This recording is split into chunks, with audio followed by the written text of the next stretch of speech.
Good morning সবাইকে। এখন আমি আছি কাতার হামিদ ইন্টারন্যাশনাল এয়ারপোর্টে, অ্যান্ড এখান থেকে আমার ফ্লাইট আছে ম্যাড্রিড। তো আমি জাস্ট ওয়েটিং এরিয়ায় ওয়েট করছিলাম, আমার ফ্লাইট প্রায় 1 ঘন্টা পরে আছে।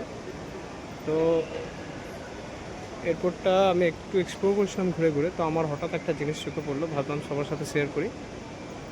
তো একটা ভিউ দেখাচ্ছে খুব সুন্দর। দেখো এয়ারপোর্টের মধ্যে এত বড় ইনডোর গার্ডেন অ্যান্ড এত বড় বড় প্ল্যান্ট, সত্যি একটা মানে অবিশ্বাস্য ব্যাপার।